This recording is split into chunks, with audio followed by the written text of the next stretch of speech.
Now at 6, a major boost for Portland kids. I was incredibly happy for our district, for our families. The changes at Portland Public to make sure no child goes hungry at school. Plus, this is absolutely fantastic. It is a great, just wonderful first impression of people coming into Portland. Just absolutely phenomenal. Flying into a new era at PDX. We'll take you inside a dress rehearsal for the airport's brand new main terminal. And brewing up a batch of resiliency, how Oregon's craft beer industry is adjusting for the future as it faces falling sales.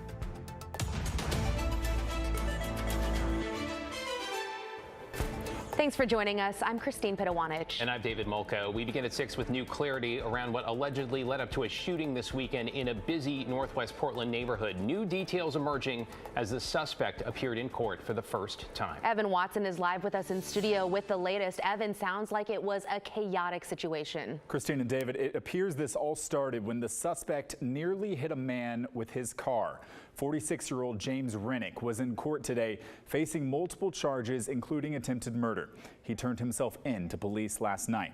Rennick didn't say anything during his arraignment, but court documents shed more light on what he's accused of doing, and some of it was caught on surveillance video. Witnesses say this all started when Rennick nearly hit a man in a crosswalk on Northwest 21st near Gleason. That was Sunday evening around 7. Court docs say Rennick started yelling at the pedestrian. Rennick reportedly left the scene a few different times but kept coming back. Bystanders tried to step in. That's when witnesses say the suspect started a fist fight with a different person. He's then accused of pulling out a gun and shooting. Investigators found 7 shell casings at the scene. They say 2 people were hit, one in the leg and another, the pedestrian, in the arm. Both are doing okay. Other bullets hit buildings and objects in the area.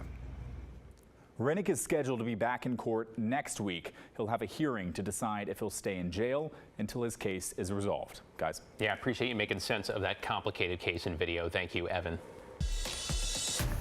In your headlines now, the driver in a wrong-way crash on I-84 has died. Authorities say 34-year-old Brooklyn Fetter's aggression was headed west yesterday around noon in the eastbound lanes near Cascade Locks. They say she hit a car and kept going west, tried to make a U-turn, was hit by another vehicle in the process, and then pushed into a truck that was parked on the shoulder. Fetters died in the hospital.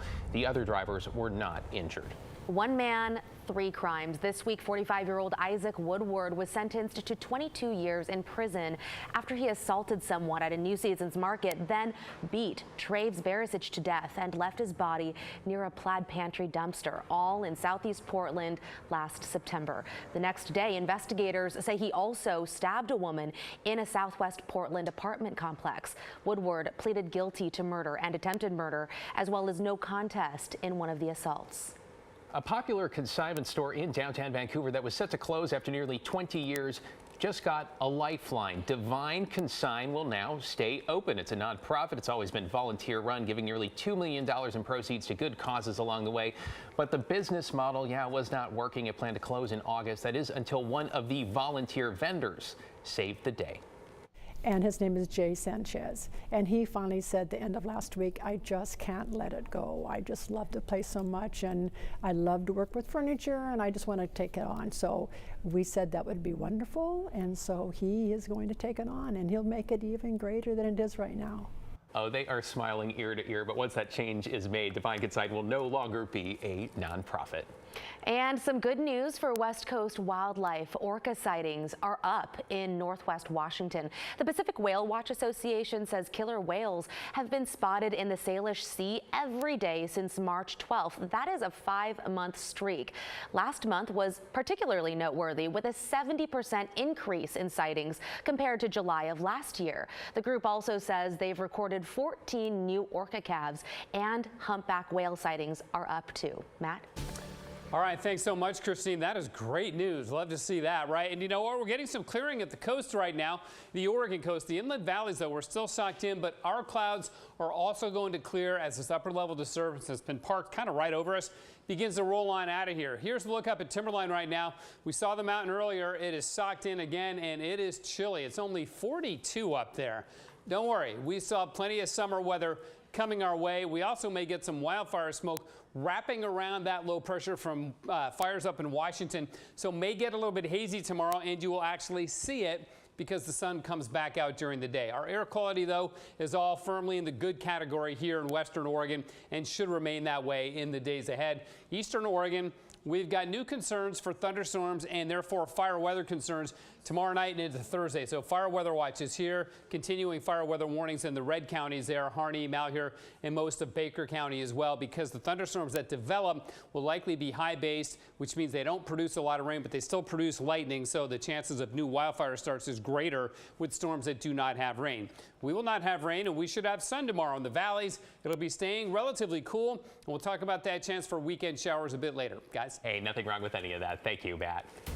We also have some good news now out of Oregon's largest district as we head toward a brand new school year. Hard to believe it's the middle of August, right? That is because all Portland Public students, tens of thousands of them, will now be eligible for free breakfast and free lunch. Daisy Caballero is in the newsroom for us to fill us in on how this will all work. Good evening, Daisy. Hey, good evening, guys. Yeah, this is great news for PPS families because every single student will be automatically enrolled to get 2 free meals a day.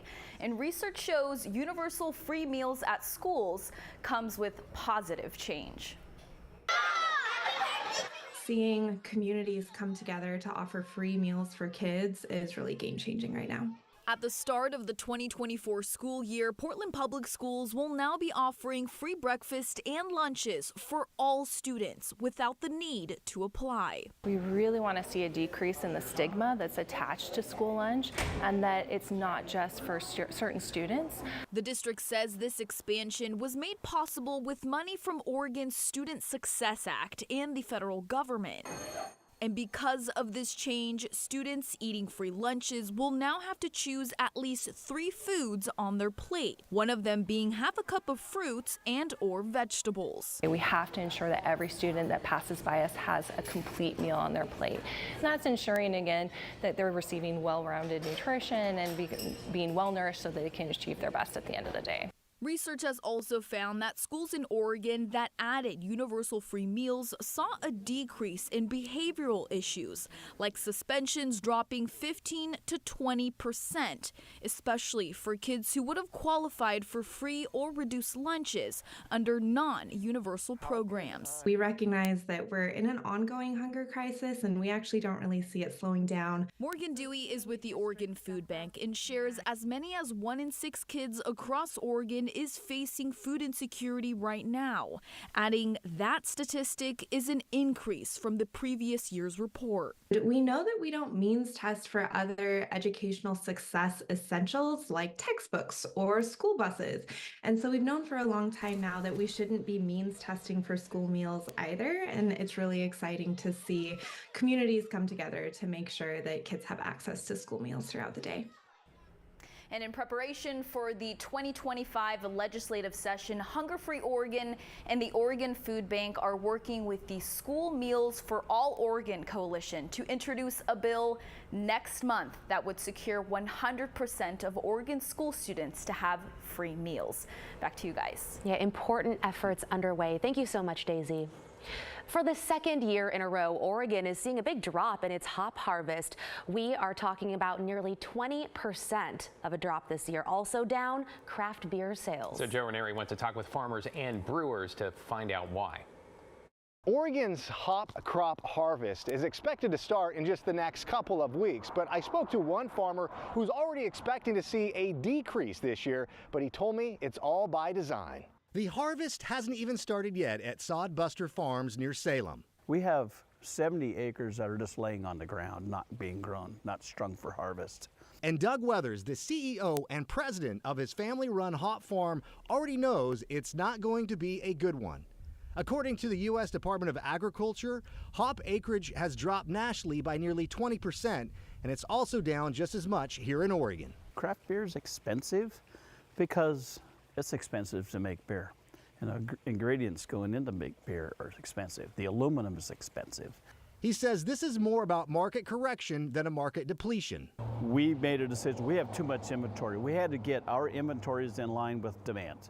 And so we asked our relationship partners in our growing part of our business, supply chain, to reduce. The drop in hops getting harvested has been felt at local breweries too.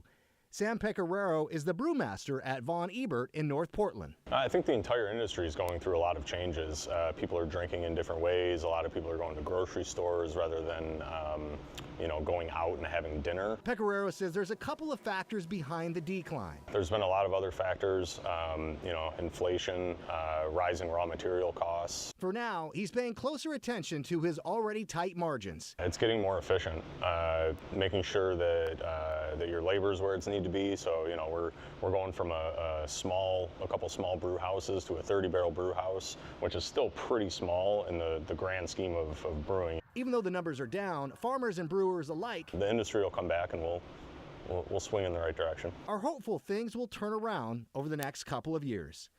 Near Salem, Joe Ranieri, KGW News.